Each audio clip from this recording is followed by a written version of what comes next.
Hello, welcome to Learn, Do, Become Radio. I'm April Perry, and today we are talking about routines made for you. If you've ever felt like you are in routine jail or routines don't work, today we're going to share some tools that I think you'll be really excited about because I want routines to feel effortless and fun. If you are brand new, Learn, Do, Become helps people who are overwhelmed by the details of life to create simple systems so they can do what matters most. And so if you feel like you are spinning in circles, you're having a hard time actually getting the right things done and enjoying your life and waking up excited and going to bed content, and instead you're waking up frustrated and going to bed more frustrated, then I'm so glad that you're here with us and hope that you enjoy. Okay, so let's jump into today's topic. Do you ever feel like your life is so full and unpredictable that you just can't keep up with the regular routines? So let me give some examples. Let's say you want to do a financial check-in every Wednesday afternoon, laundry Thursday evenings, grocery shopping on Fridays, cleaning the house on Saturdays, and have family meetings on Sundays.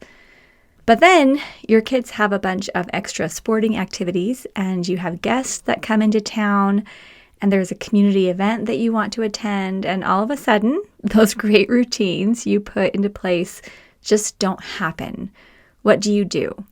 And I think it's really common for us to find ourselves in that situation because life often is, unexpected and unpredictable, and you don't want to live a life where you're so rigid that if a friend comes into town, you say, sorry, I'm cleaning bathrooms right now. I cannot say hello to you.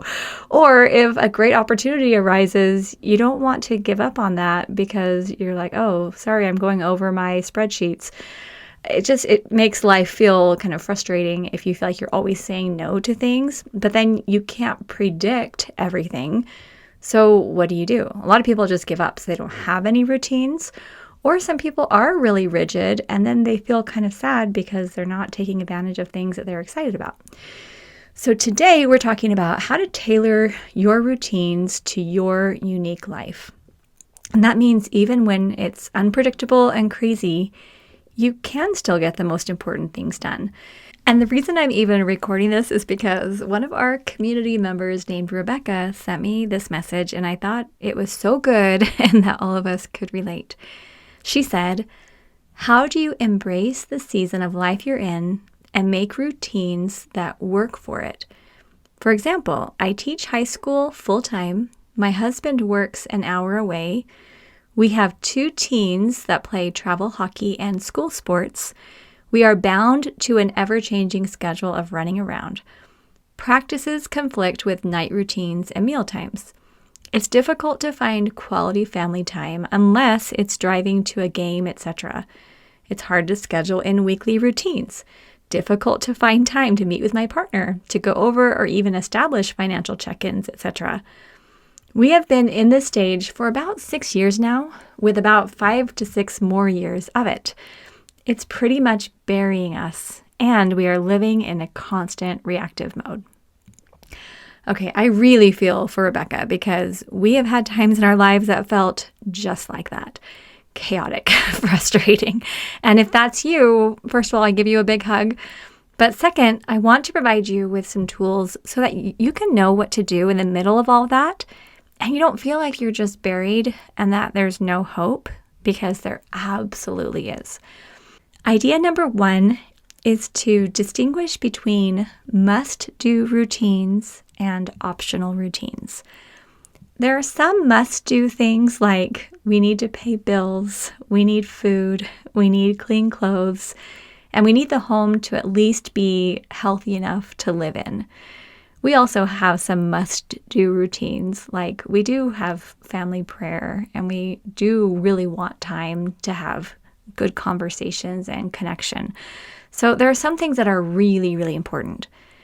But then there are a lot of optional routines, like dusting the ceiling or something like that. So if you could see my corners right now, you would see I do consider that to be optional. Things like washing the car, etc. There are some things that don't really have to be done. And also, a lot of our must-do routines can be stretched.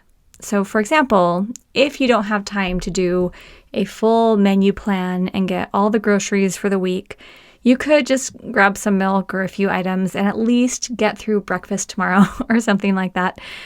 Recognizing that there is a spectrum of things that have to be done and, things that are optional, it helps us focus.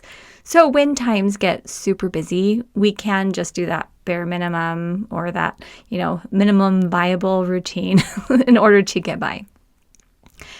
Idea number 2 is if you are constantly stretching and doing the bare minimum with your routines, you're going to want to create some protected time to catch up and get your feet under you. So 2 weeks ago, Eric and I had so much going on. We were going to a lot of events that were happening in our community. We had things happening inside our own family and big projects we were working on. There was a conference that we were helping to plan, and it was kind of a lot. And I found that so many things that I had just been, keeping up with, doing the bare minimum, finally got to the point where they really needed attention. So our refrigerator was a big mess. There were items all over the house that needed to be put away.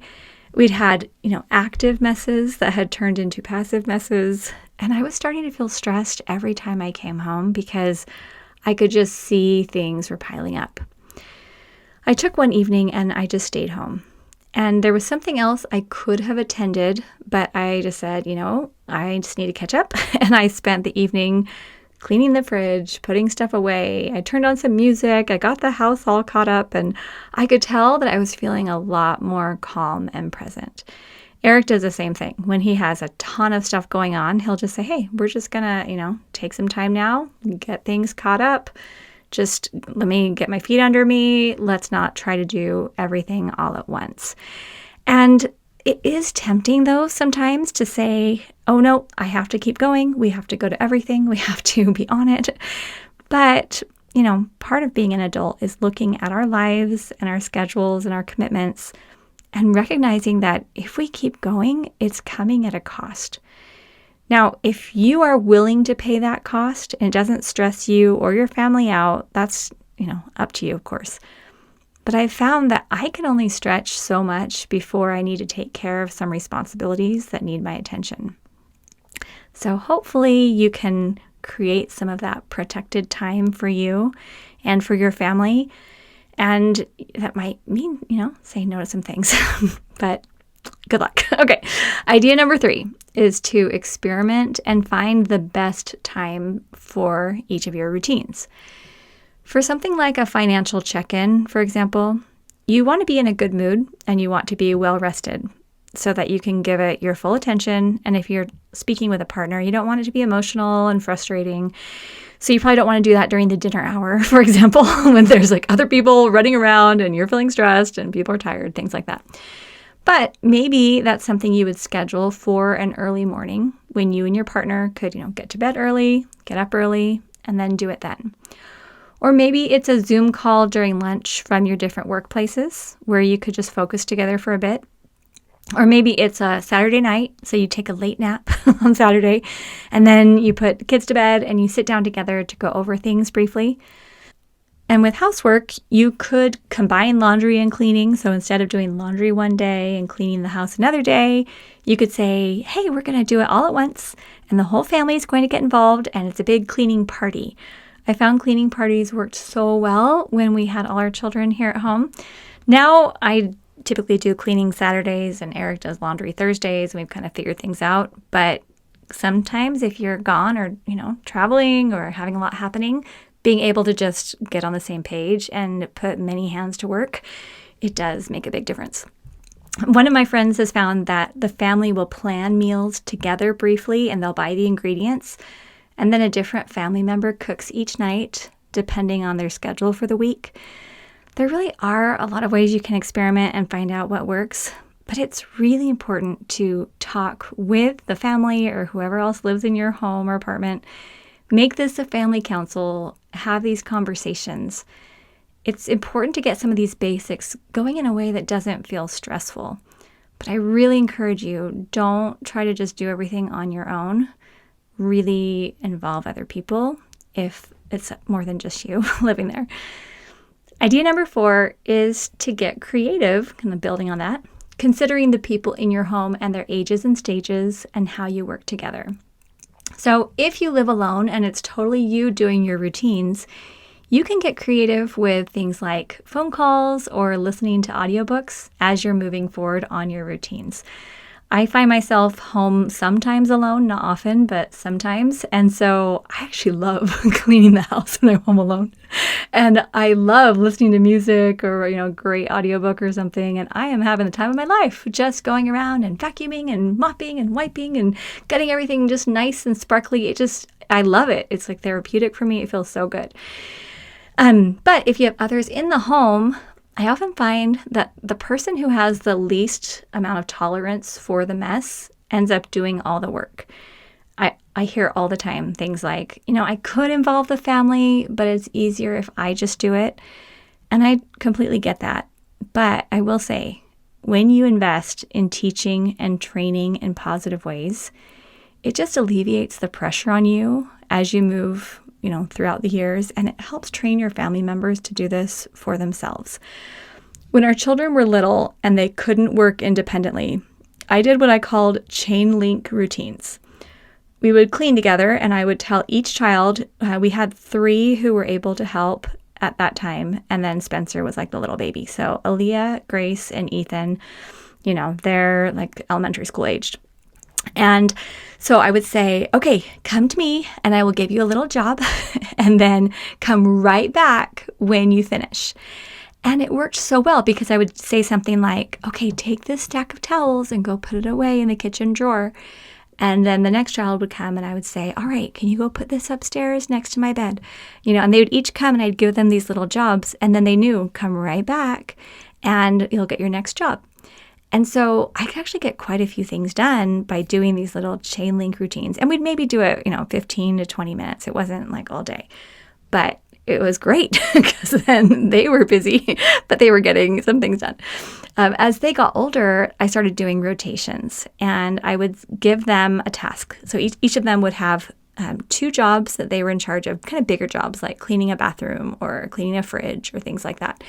And so I would give them 2 house jobs, and then their third rotation would be watching Spencer because he was a little baby and just needed someone to play with him, as he's a little toddler. And so I would ask them, out of your 2 jobs, you get to do one independently and one with me. And I would ask them in advance, which one do you want to do with me? And they would pick, and I'd say, okay. So maybe they said, hey, I want you to clean the bathroom with me. Okay, great. So they would do an independent job, they'd watch Spencer, and then they'd do a job with me. And because we had those 3 rotations, I was just doing a job with each child, which was awesome because I could work side by side with them, teach them how to maybe use cleaning tools or how to look for mess, because I just didn't really ever learn how to do that growing up. My mom grew up in a home where she did a lot of work, and so she didn't want to put it on me, and she wanted me to enjoy my childhood, which I appreciate. But by the time I got to college, literally I didn't know how to clean anything, and so I had to start from scratch, and it was really stressful for me because I had all these cleaning checks and things I was supposed to do, and I didn't even know how to look for dirt.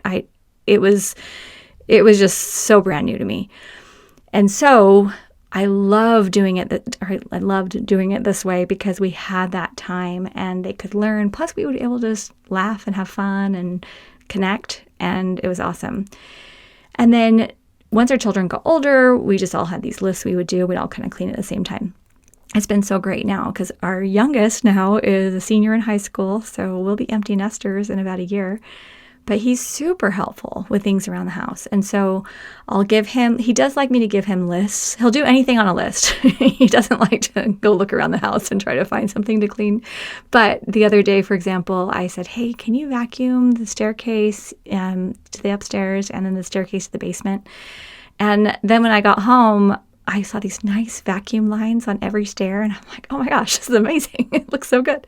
So he just likes me to text him a little list and then does that. And we unload the dishwasher together and we do some basic cleaning together, but we just kind of keep things clean as we go. And so it just doesn't feel hard. So I really do encourage you to think creatively and just don't give up on the people in your home. This might be something that you need to start slowly, or you need to train or learn how to do it together a little bit more. But if everyone learns that we all make a mess and we all help clean it up, And if we learn that housework is actually a great relationship building experience, then that takes a lot of pressure off of you, and it creates an environment where everyone enjoys being together. And I know I've said this before on podcasts, but I love it when my children know that they can invite somebody over at any time, and they never need to feel worried that either the house doesn't look good or worried that I will be mad that they brought someone over, because I do hear that a lot, and I don't judge because that's how I grew up. But Spencer wanted to go to a friend's house at one point, and then he said, oh, the friend wanted him to come over, and then he said, oh, I can't come because his mom said the house was messy. And I just felt so bad because I'm like, oh, I know how that feels. That was my house where my mom would let people come over, but she's like, please don't let them in the back of the house, or don't, Anyway, so I promise you, when you get creative and incorporate the family, you're going to feel relief. Idea number 5 is to focus on the frequency of the routine, but be flexible with the time and day. One of our community members made this awesome routines list in a glass frame. So she printed everything on paper, framed it, and then she uses dry erase markers throughout the week as different routines get done to just mark it off. So it wasn't a strict, like, Monday do this, Tuesday do this, Wednesday do this. It was just, okay, this week, here are the things that we need to do. And then they could see their progress and try to do, a couple things every day so that it all got done by the end of the week. So I do this all the time. I'll say, okay, I'm going to, vacuum, or I'm going to clean the bathrooms sometime in the next few days. For example, right now, typically I like to do kind of a Saturday cleanup, but this Saturday we have a full day of a conference. So I'm not going to be doing all the cleaning. So in my in my weekly routines list, I just know, well, I do want to get all the floors clean, and I want the bathrooms really nice, and I want the fridge really nice before the weekend comes. So I'm going to do it in the next few days. And then I can do it when I have energy or when it just feels good and great. But what I like about this concept of having, a weekly routine, but it doesn't matter what day, is if I generally have an idea that I'm going to do it on a certain day, but something comes up and I don't feel like it, I just kind of look at my calendar and see where I could move things around. And I leave some block of time to get it done, but I just don't feel stressed about it. And being able to move things and be flexible, it means so much. In fact, I've started doing that with my work routines as well, because there are a lot of things that we need to do, every day, every week, and every month, and every quarter here at Learn, Do, Become. And I found that when I tried to put things on specific days, it just didn't work because every month was different. It's like, oh, okay, well, we're going to be gone that week. Oh, yeah, we have a big event that week, or if I have hormonal problems and I just don't feel like it, then I don't want to make myself. And so the way I do it is I have my list of weekly things that I look at on Sunday, or I have a list of monthly things I look at the beginning of the month. And I kind of, pencil it in. I put it in the approximate place where I think I would want to do it, but I leave a lot of flexibility. And then I can just kind of move it around as I want throughout the week and the month. And so over a month's period of time, I get all the things done that I need to do. But maybe some weeks I'm just diving in and I'm really doing a lot of work. And other weeks it's lighter and more checking in and just some smaller things. And that way I can flexibly run our community without having to push myself when I'm stressed or, just stuff going on. The key, though, is to avoid letting everything pile up for a single day, because that leads to stress and crankiness. So, for example, if I have all my monthly routines for Learn, Do, Become, and I push them off all month. And then the last day of the month, I say, okay, now I have 15 hours of work that has to be done today. Well, then I'm just going to be super stressed. So it makes a lot more sense to pace myself and, be the adult and be able to say, if something's really important to me, then I need to allow time to work on it.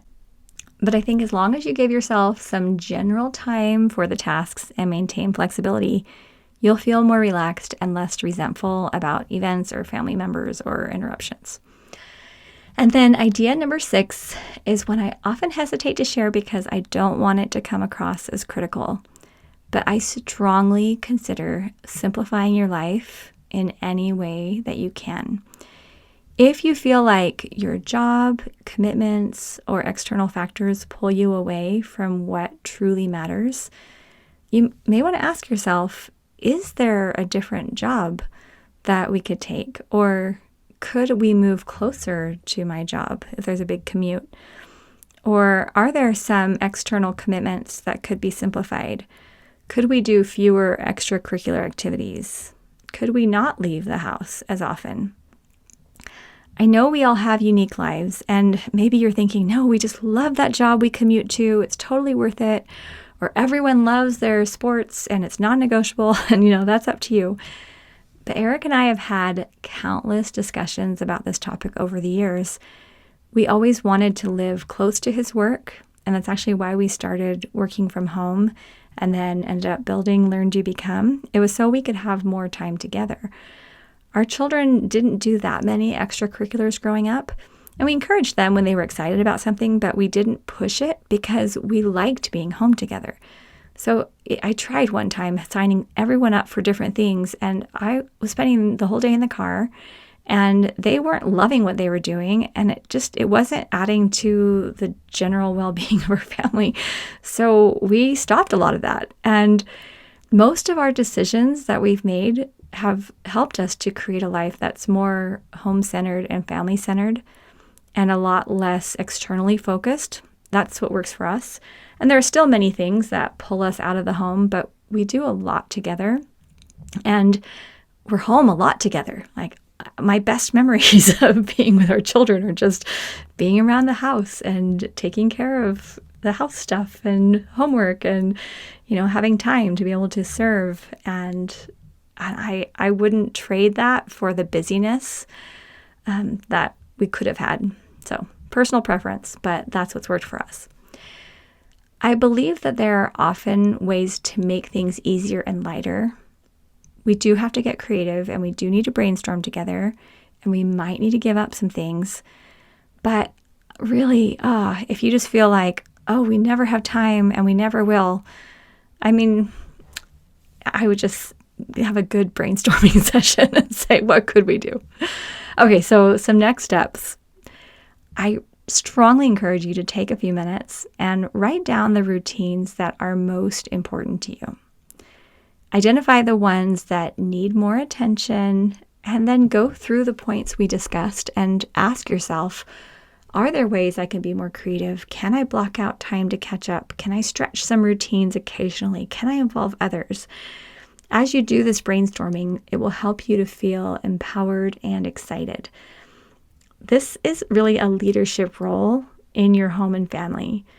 Being a leader and being able to see the vision of what you want to create, and then being able to talk with those in your household, get everyone on the same page, share your heart, hear what's in their heart, and figure out something that really will work. Like, this is so important. And as you open your mind to how routines can get done in ways that feel great, you're going to encourage your family members, you're going to feel more of a lift, and all of a sudden you're going to notice that you're waking up more excited and you're going to bed content because things are just moving in a really good way, and you're getting that satisfaction and the meaning out of life, and not just keeping yourself busy. If you're not yet in our Learn, Do, Become community Facebook group, please come. It's free for everyone. You can find it at learndobecome.com/FB family, like for Facebook, FB family. Love for you to share the routines you're working on, and you can get ideas from other members. And please come comment here on the podcast if you want to share how things are going, and maybe if there's another idea that you want to share that's helped you to be able to tailor routines that work really well for you and your family. Because as you share what's worked for you and you help inspire others, it's going to make such a difference, because then your peers will see you and say, okay, maybe I could do that too. Okay. So I hope that's helpful. I also just wanted to share a few stories from some of our community members. We help people to build what we call our STEP system, a command central. Someone calls it their Calm Central. You can call it whatever you want. But I love hearing their stories, and I just want to share a few that have come in. We have so many great stories coming in, but I'll share a few to give you some encouragement. This first one is from Bonnie, and she submitted a photo of her desk before that just had, a lot of stuff, like most desks that we see here. And then she has her after photo, which is a nice, clear desk, everything all set up. And she said, "Guess what? As I was clearing my desk to get it ready to start a command center, I found mail that I had never opened. It was a refund check for $115.34. I couldn't believe it. April and Eric said that would happen, and it did. Piles all around the other 3 walls of the room, but at least this is cleared off." Okay, and this is a story Eric and I share all the time, or this is counsel we share, is that there's money in the piles. We can't guarantee, but what we found is that people are finding checks and gift cards and cash and, refunds, all these kinds of things. And so it was just so fun hearing from Bonnie. She's like, "I found it." The next one is from Stacy, and this one, oh my gosh, just brought tears to my eyes. She said, she's in our STEP program, and she said, "I'm still on Module 2, but I want to encourage anyone who is behind or doing this for the 3rd time or stuck, etc. After pushing through some adaptations I had to make to work within STEP and asking questions in the group that helped me tunnel down to the heart of my logistical barriers, even though I'm barely through the program and still have so much to do, I realized today that for the first time in 2 years, I enter my home with peace. I don't dread my mom desk, which sits at our entrance from our garage. I don't feel overwhelmed. I know what I'm doing, enough that my brain is relaxing. I'm not worried about it at all. Guess who's benefiting the most? My kids, who need me for a ton of multiple extra big reasons. And none of the unexpected needs really throw me for a loop because I know what's going on from day to day, and the gray cloud of worry regarding how my time will be impacted has lifted. And my husband, who needs me to be calm, pretty much this is all he needs. I feel like prayers have literally been answered, and I'd like to offer that how they were answered is nothing at all like I imagined. I could never have seen this coming as an answer, but indeed it is. It might get hard, but don't give up trying to break down the thing that isn't working for you or the system piece that isn't quite fitting. Press into it, don't avoid it, don't quit, even if you have to go slow. There's treasure in these modules. So I really appreciated that. And if you're wondering what STEP is, so it's Steps to Everyday Productivity. You can learn about it at learndobecome.com/step. And I love that Stacy is now able to enter her home with peace. That's what I want for you. And what we talked about today in the podcast, this is just this little part of it, that as you get routines in order, tailored to work for you, you're able to see things as just part of a process. You're not going to feel that stress anymore. And then this third one came in from Pamela. She submitted a photo where it was just this big pile of papers that she had. And then she had these 3 empty boxes. And she's talking about her level of papers that she's processed. I'll explain briefly that we have level 1, 2, 3, and 4.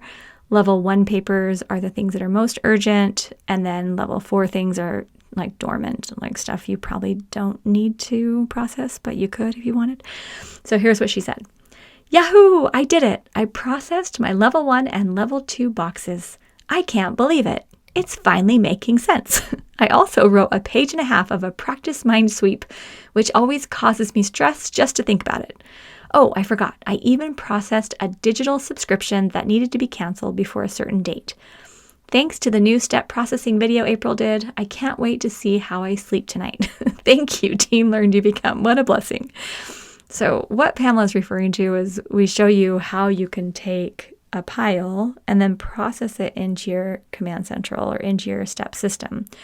So essentially, instead of just having piles you work from, you have things that are specific to the date or specific to a project or specific to a routine, or some things are on your someday list. And we have a ton of videos that show processing examples and all the parts of the Command Central on our YouTube channel if you want to go explore that.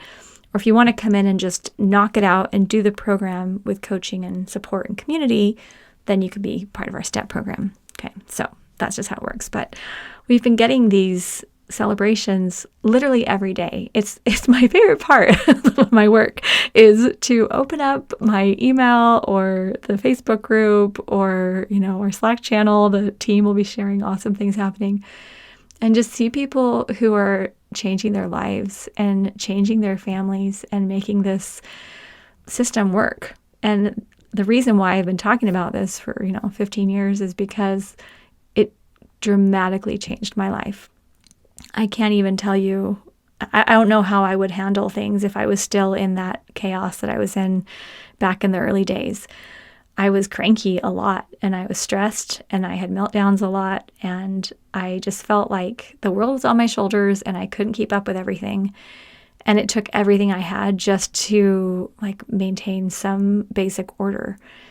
And now I feel like my mind can be calm and I can make decisions wisely and get things done, but I don't spin anymore.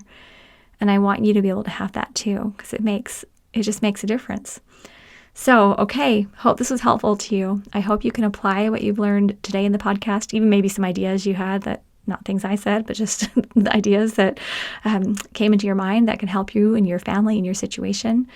And if you want to learn more about our STEP program or our Arise membership, come to the show notes page and we will have links. We'd love to be able to work with you in whatever way works best. Okay, so grateful you're here and so proud of you and the good things you're doing. We'll see you soon at learndobecome.com.